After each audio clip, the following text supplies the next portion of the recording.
Oh boy! OK, cette semaine, il y a de l'énergie dans l'air comme c'est pas possible. Il y en avait déjà la semaine passée. Cette semaine, c'est encore pire. Il y a beaucoup de carrés d'Uranus qui se font ressentir et ça vient nous brasser pas mal. On est vraiment à cycle pas délicat sous notre sécheuse, puis on y va par là. La semaine passée, on se laissait sur un petit cliffhanger à pas savoir trop où est-ce que l'Uranus allait nous apporter, et puis je dirais qu'on a pas mal de réponses cette semaine, surtout parce que ça vient mettre beaucoup de choses en lumière. Un peu comme l'année 2025 au complet, brasser les cartes un petit peu, puis il faut qu'on s'ajuste. Fait qu'on regarde ça ensemble. Alright, dans les faits saillants, on a Mercure qui fait un carré à Uranus, le Soleil fait aussi un carré à Uranus, on va avoir une pleine lune en Lion qui est également au carré d'Uranus, et on a Mercure finalement qui entre dans son signe d'inversion, celui des Poissons. Rebienvenue par ici, moi c'est Gabriel, je suis astrologue et j'adore vous parler des transits astrologiques du moment afin qu'on puisse les mettre en conscience pour pouvoir les utiliser au mieux. Si tu as envie de rester à jour avec le ciel tout en gardant les pieds sur terre, je t'invite à t'abonner, à liker cette vidéo-là et à me laisser savoir en commentaire comment est-ce que tu anticipes cette première semaine de février. Cette semaine, on couvre du 10 au 16 février 2025. Donc, on commence la semaine lundi avec une semaine plutôt relaxe, mais rapidement, ça va changer et puis on va devoir s'adapter. On commence avec une lune qui fait son trigone à Neptune, la lune qui va ensuite rentrer en Lion pour faire son opposition à Pluton et un trigone à Vénus, et Mercure va faire aussi un carré à Uranus. Donc pourquoi je dis qu'on commence sur une note plus relaxe? C'est parce que la lune qui fait un trigone à Neptune, c'est doux. La lune est en Cancer à ce moment-là, donc elle est remplie de ressources et elle contacte Neptune qui l'amène à reconnaître son intuition et à suivre sa vibe. Donc il y a vraiment comme cette espèce de douceur, cette espèce de rondeur qui nous permet de débuter la semaine. Quand la lune va entrer en Lion, cette rondeur va se déplacer, si je peux dire, au cœur, où est-ce que là, on reconnecte vraiment à qu'est-ce qui nous anime, qu'est-ce qui nous enflamme, qu'est-ce qui nous rend en joie. Parce qu'une lune en Lion connecte avec son cœur d'enfant, puis on a envie de s'amuser et de jouer. Donc ça, c'est cool. Et pourquoi je disais qu'on a besoin d'avoir un peu de flexibilité ou qu'il y a peut-être certaines surprises à venir, c'est parce que la Lune, elle va d'abord faire son opposition à Pluton. Donc ici, c'est comme s'il y a une vérité qui est dévoilée. Il y a quelque chose à l'intérieur de nous qui vient être mis au grand jour et on n'a comme pas le choix de dealer avec. Pluton, c'est une planète qui nous met face à nous-mêmes et qui nous présente des défis afin de nous faire grandir. Et donc ici, dans cette idée de vouloir connecter avec son cœur, qu'est-ce qui nous empêche peut-être d'aller y accéder ou de pouvoir l'exprimer pleinement? C'est ça que Pluton va venir dévoiler. Sur la fin de la journée, la Lune va faire son trigone à Vénus qui est rendue, elle, en bélier. Donc, une énergie beaucoup plus fougueuse, beaucoup plus de feu qui nous amène à, encore une fois, connecter avec son cœur. Ici, c'est vraiment de connecter avec son cœur, mais pour soi. Qu'est-ce qui est important pour nous? D'habitude, les trigones de Vénus nous amènent à être en relation avec les autres, mais ici, Vénus opère dans son signe d'inversion et donc elle a besoin de retourner vers elle, de retourner à ses valeurs profondes et personnelles pour voir comment est-ce que, ultimement, ça va venir se déployer vers l'extérieur. Mais on n'est pas en train de chercher à l'extérieur qu'est-ce qui se trouve à l'intérieur de nous. Donc ici, il y a vraiment un beau travail qui est fait. Sinon, en plein milieu de la journée, il y a aussi Mercure qui va faire son carré à Uranus. Mercure, c'est une planète d'intellect, de communication, d'échange avec les autres. Donc, un carré d'Uranus, ça vient un peu bouleverser ça. Parce que Uranus, c'est une planète qui dérange, qui vient déstabiliser et qui nous amène dans des nouvelles directions. On a un Mercure qui est en Verseau toujours et donc qui est très ouvert d'esprit, qui pense à l'extérieur de la boîte. On a un Mercure qui cherche des solutions uniques et vraiment qui lui parlent, qui viennent résonner avec lui. Parce que c'est un Mercure qui cherche à repousser les limites, d'une certaine façon, les limites de la pensée. Uranus ici vient nous aider parce qu'il nous excite d'une certaine façon. Il vient nous donner de l'énergie pour nous permettre de justement embrasser cette différence, cette unicité, des fois ce tempérament un peu rebelle qui nous amène à sortir des limitations qu'on peut s'être établi. Ça peut venir aussi dans son penchant un peu plus négatif, venir nous créer de la nervosité, de venir nous créer des interruptions aussi dans cette volonté de repousser les limites. Ici, peut-être que ça vient créer à la place des certaines tensions, où est-ce qu'on est comme, attends, comment je pourrais me permettre de vivre ça ou de dire ça, tu sais, comme, qu'est-ce que les autres vont penser de moi? Donc ici, je pense que le lundi nous amène vraiment à reconnecter à son cœur, à se permettre de l'exposer à l'extérieur et de voir comment est-ce que tout ça vient se jouer devant nous. C'est vraiment là que la flexibilité est le plus de mise. Mardi, c'est une petite journée, donc la Lune fait son sextile à Jupiter et le Soleil va faire son carré à Uranus. Donc, petite journée, mais pas tellement en fait.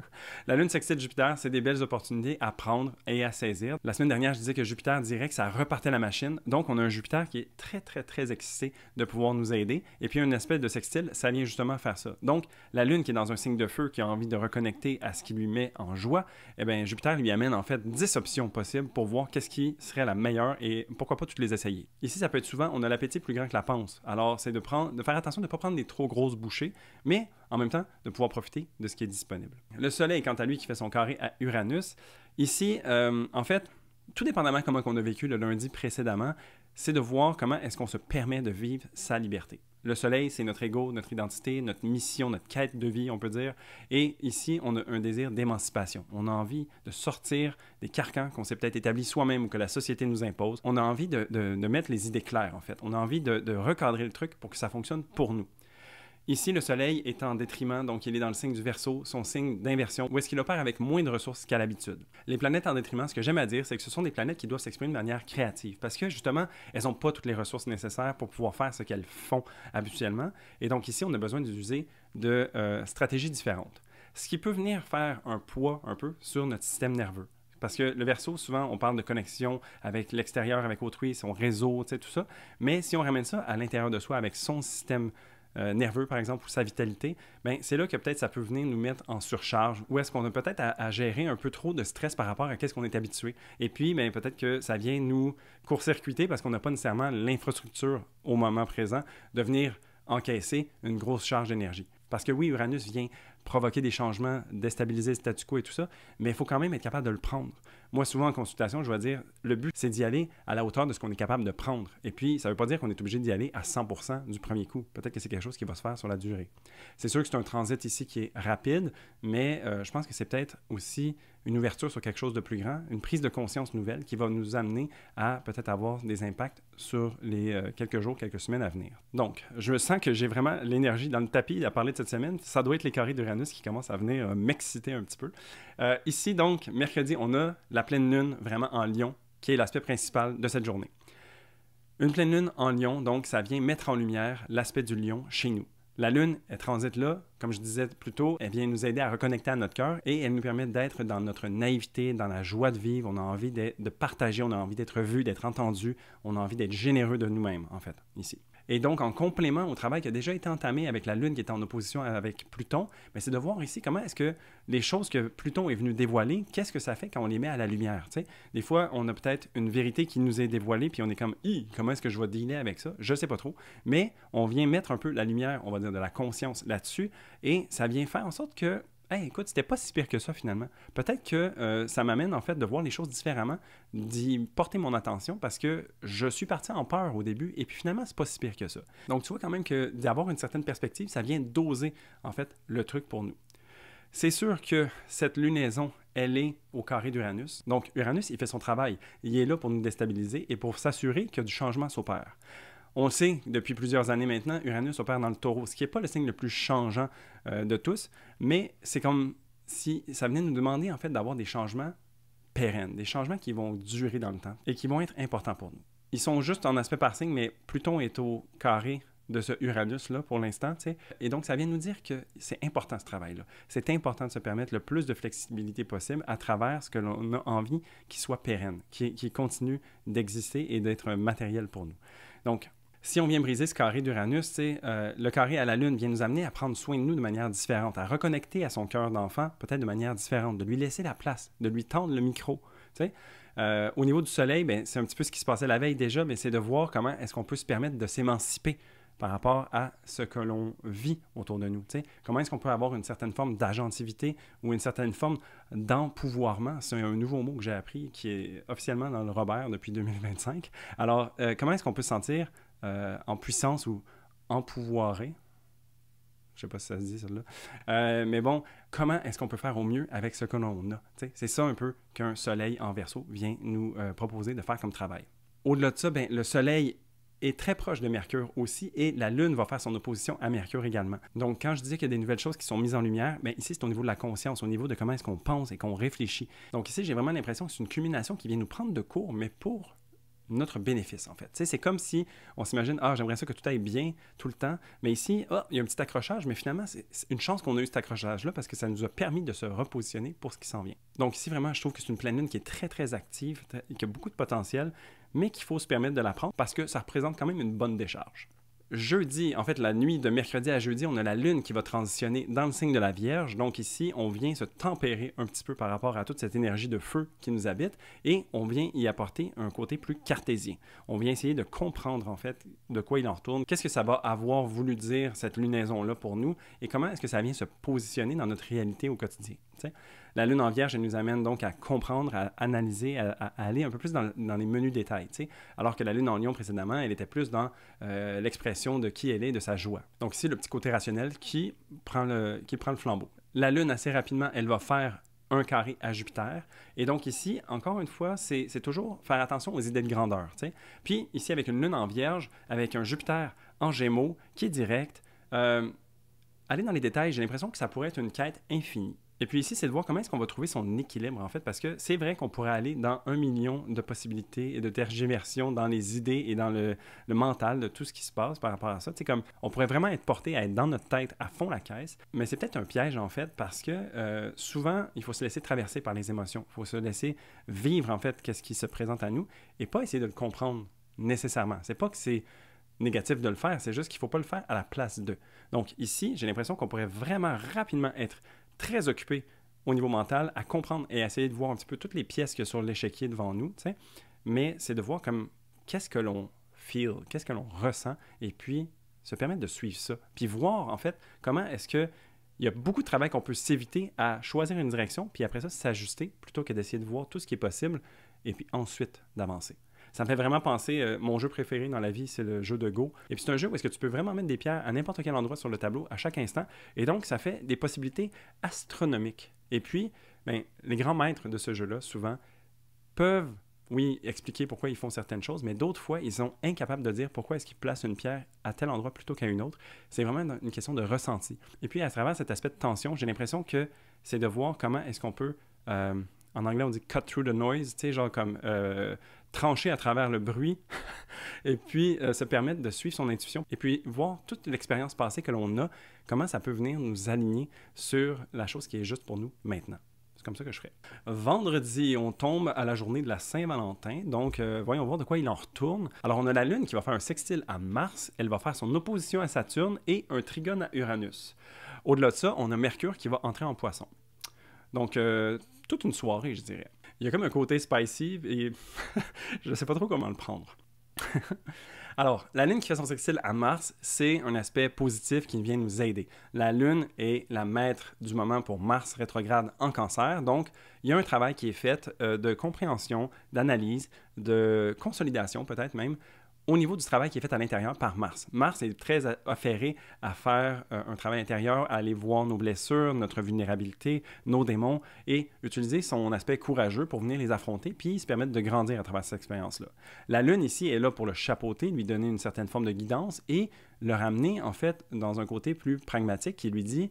Ne t'inquiète pas, tu ne vas pas te perdre à travers tout ça. T'sais, il y a des leçons à tirer de ça. Il y a l'objectif de devenir la meilleure version de soi-même qui est là aussi. Et donc, c'est un travail qui est nécessaire et qui peut faire du bien. Au niveau plus Saint-Valentin, ça peut vraiment être aussi, tu sais, comme, ben, on se permet en fait un petit peu de lousse parce qu'on dirait que les énergies passent bien. Soit avec sa date ou genre avec cette espèce d'énergie d'amour qui peut être un peu dans l'air. La Lune fait ensuite son opposition à Saturne. Donc, ici, la Lune répond à nos besoins et nos émotions. L'opposition est un aspect difficile à Saturne, une planète qui nous limite. Donc, c'est sûr que pour une soirée de Saint-Valentin, ça fait un petit peu frette. Ça fait un petit peu genre, pour les Français, frette, c'est comme très très froid. Alors, on a une Lune qui fait premièrement un bon travail avec le premier maléfique, Mars, mais son travail avec le deuxième maléfique est un petit peu contraignant. Il est un petit peu plus difficile parce que c'est comme si, en fait, on n'arrivait pas à se permettre. C'est comme peut-être qu'on arrive à un nœud. Tu sais, la Lune sextile Mars, là, quand ils se rencontrent, ils se disent « Ouais, OK, c'est cool que tu viennes m'aider, sauf que c'est vraiment difficile ce que je suis en train de faire. Pourrais-tu me donner des idées ou quelque chose qui pourrait m'aider à faire ça? » Puis là, il y a comme un travail entre la Lune et Mars qui se passe, puis là, c'est super cool. Mais Saturne arrive dans le décor, puis il dit « Guys, c'est vraiment pas ça qu'on devait faire, en fait. » Puis il y a toutes ces autres choses-là à gérer. Alors, votre petit travail, c'est peut-être pas nécessairement l'important ici. Il faudrait qu'on focus là-dessus. Mais c'est vraiment pas nécessairement amusant de faire ça. Et ça vient nous prendre de court. Ça vient nous... ça vient créer un froid, tu sais. Et puis, c'est comme si on était genre... Ben, qui c'est qui t'a évité, en fait, tu sais? Donc, c'est une situation qui est à dealer avec. On a besoin, en fait, d'être dans cette opposition-là, dans le fait d'être face à un mur, d'une certaine façon. Mais il y a toujours un côté positif à tous les aspects, même si parfois ils sont plus difficiles à prendre. Et ici, je pense que la Saturne vient nous recadrer. Tu sais, Mars est en train de faire son travail intérieur. La Lune l'aide et est partie un petit peu dans ses idées. Et puis, Saturne peut venir nous assurer qu'il y a un certain cadre. Tu sais, c'est sûr que ça va se sentir comme si c'était un peu forcé ou comme si ça prenait un peu la place d'eux, mais c'est pas nécessairement ça le but de Saturne, c'est plutôt de s'assurer, en fait, qu'on n'oublie pas les choses qui sont importantes. T'sais. Souvent, une phrase que j'aime bien pour Lune opposée Saturne, c'est « Est-ce que tu veux la bonne ou la mauvaise nouvelle en premier? » C'est un petit peu cette dynamique-là qu'on peut s'imaginer aussi. Au final, pour la Lune, elle finit par faire un trigone à Uranus un peu plus tard. Et puis ça, ce que je trouve cool, c'est que malgré un petit peu la tension qu'il y a entre la Lune et les deux maléfiques, Uranus vient nous amener ailleurs complètement. On est genre, ah, ok, oui, il y a un problème ici, mais là, je suis en train de faire ça, mais qu'est-ce qui se passe? Puis là, boum, il y a comme une situation tierce qui vient d'arriver. Puis finalement, ça vient mettre de l'ombre sur toutes les problématiques qu'il y avait. Ça nous amène peut-être sur quelque chose de différent. Et puis, peut-être même que ça nous donne des idées par rapport à ce qu'on était en train de gérer. C'est comme si Uranus, pour une fois cette semaine-ci, au lieu de venir nous amener de la tension, venait nous offrir une libération ou une idée, une solution à une problématique potentielle. Fait que ça, c'est quand même cool. Fait que d'après moi, permettez-vous de voir comment est-ce que la soirée feel puis vibe cette journée-là, et puis attendez-vous peut-être à une surprise un petit peu plus tard. Sinon, du côté de Mercure, elle entre dans le signe des Poissons, et donc ici, c'est un Mercure qui entre en détriment dans son signe d'inversion. C'est un Mercure que j'aime quand même pas mal, parce que c'est un Mercure qui est tourné un peu plus sur la sensibilité, la vulnérabilité. On parle de ses émotions, on reconnecte avec ce qui se passe à l'intérieur de nous et on se permet d'être créatif aussi. C'est un Mercure qui est très tourné vers la prose, vers le fait d'écrire de la poésie, ce genre de choses-là. Tu sais, comme on aime verbaliser nos sentiments avec un Mercure en Poisson. Donc ça, quand même, pour une journée de Saint-Valentin, c'est quand même cool. Fait que, tu sais, genre, achetez-vous une belle petite carte là, pour faire un beau petit message, puis ça devrait être quand même bien reçu, tu sais. En espérant que les tensions des maléfiques soient pas là pour trop gâcher la soirée. Samedi, on a vraiment des transits focalisés sur la Lune. Alors, elle fait sa conjonction au nœud-sud, l'opposition à Neptune. Ensuite, elle entre dans le signe de la Balance pour faire un trigone à Pluton et une opposition à Vénus. Donc, Lune conjointe nœud-sud, ça, ce qui est cool, c'est que ça va nous permettre de faire un gros lâcher-prise. On s'est pris la tête un petit peu les journées précédentes. Ici, ça vient comme faire un vide. On vient se permettre de dire comme « Ok, c'est bon, j'avais besoin de passer à travers ça, mais là, je le laisse derrière moi. C'est correct. » Ensuite, elle fait son opposition à Neptune, ce qui peut faire un peu qu'on se sent perdu. Parce que c'est sûr que quand on est face à un problème, puis qu'il se résout d'une manière ou d'une autre, ou qu'on choisit de le mettre de côté ou derrière nous parce qu'on passe à un autre appel, mais on peut avoir un semblant de perte de repère. Ce qui est correct, il faut juste accepter que ça fait partie du jeu. La Lune, ensuite, elle transitionne en Balance, donc une Lune qui cherche l'harmonie, l'équilibre, que le bien-être des autres et de soi-même, tout ça. On prend soin d'un peu tout le monde, tu sais. Elle est empuissancée par le trigone de Pluton qui vient exacerber ça, qui vient lui donner une décharge d'énergie pour qu'elle puisse aller faire ce qu'elle veut faire. Je dirais, ceci dit, que dépendamment comment est-ce qu'on a vécu les journées précédentes, c'est de voir à ne pas s'oublier dans cette équation-là. Parce que Pluton en trigone va venir pousser ce que la Lune en Balance vient faire, ce qui l'amène à être peut-être tourné sur les autres, mais c'est de voir aussi comment est-ce qu'on garde l'équilibre dans cette dynamique-là. Et puis, la Lune, finalement, elle fait une opposition à Vénus. Vénus qui est dans son signe d'inversion, celui du Bélier, et qui pense un peu plus à elle. Donc, on voit qu'il y a comme une espèce de tension entre s'occuper de soi, s'occuper des autres. Comment est-ce qu'on trouve l'équilibre? Peut-être que c'est un petit peu précaire en ce moment. C'est difficile d'aller le chercher. Et puis, c'est de voir comment est-ce qu'on va se permettre de faire ce travail-là. Des fois, on a besoin de reconnaître ou d'accepter qu'il y a un équilibre pour pouvoir le transformer. Et puis, si on est un petit peu dans le déni, on n'arrive pas à régler le problème, puis on ne se sent pas nécessairement bien au final non plus. Donc ici, c'était vraiment une espèce de petite danse parce que ça va être important de voir qu'est-ce qui résonne avec nous et qu'est-ce qu'on a besoin de faire par rapport à ça. Dimanche, on termine avec la Lune qui fait un trigone à Jupiter et un carré à Mars rétrograde. Donc, Lune trigone Jupiter, c'est cool, ça vient nous aider à tirer des leçons de tout ça, à venir mettre une espèce de cohésion à travers tout ça. Jupiter a beaucoup d'idées sur comment est-ce qu'on peut tirer son épingle du jeu à ce niveau-là. Et puis la Lune a juste besoin de faire du tri, a juste besoin de respecter en fait cette espèce d'équilibre précaire, un petit peu difficile à maintenir, et de voir comment est-ce que Jupiter peut venir faire pencher la balance d'une manière positive ou déstabilisante. À voir comment est-ce que nous on le prend. Mais ici, c'est toujours de garder son ground en fait.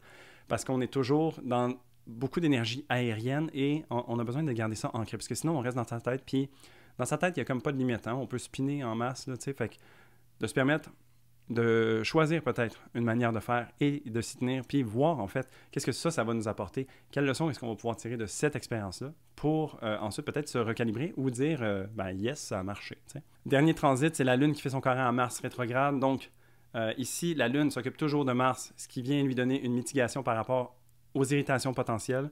C'est sûr qu'il peut en avoir, mais ici, on a une Lune qui est vraiment gardienne de la paix, qui est là pour faire des compromis, qui va venir nous aider à médier les choses, qui va venir nous aider à faire du sens, puis à ce que Tout le monde, grosso modo, il trouve son compte. Mars, peut-être qu'il va trouver ça rough parce qu'il est en train de faire du gros travail, puis la Lune en balance est peut-être un petit peu plus futile par rapport à ce travail-là, mais je crois que c'est un allié intéressant. En fait, la Lune est toujours là pour s'occuper des planètes qui transitent dans son signe, et puis je vois pas pourquoi qu'elle ne ferait pas ça avec Mars. C'est juste qu'elle va s'y prendre de sa manière un peu plus vénusienne, un petit peu plus relationnelle, alors que Mars fait un travail vraiment intérieur pour l'instant. Donc, c'est comme si la Lune était garante, en fait, de nos relations, alors que Vénus est un peu plus pour sa gueule, et puis Mars est occupé avec lui-même aussi. Fait que, vraiment, la Lune, elle s'occupe de beaucoup de choses, je trouve, en ce moment, mais elle est bien outillée pour le faire. Alors, voilà pour la semaine. Donc, j'ai l'impression que le mois de février va passer comme une balle. Je me suis écouté parler, je regarde les transits, il y a de l'énergie, de l'électricité dans l'air, c'est comme pas possible.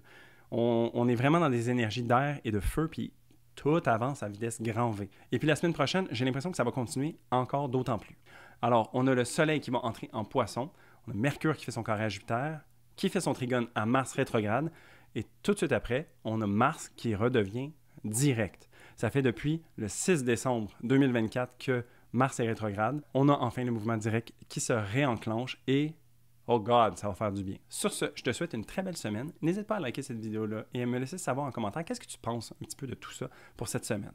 Si tu as envie de travailler avec moi, tu peux toujours m'écrire sur Instagram ou par courriel. Je suis rejoignable de ces deux manières-là, puis on s'arrange pour trouver une place qui fonctionne pour nous deux en attendant que je place mon site de rendez-vous pour que ça soit un petit peu plus automatisé, mais ça fonctionne, je suis vraiment content.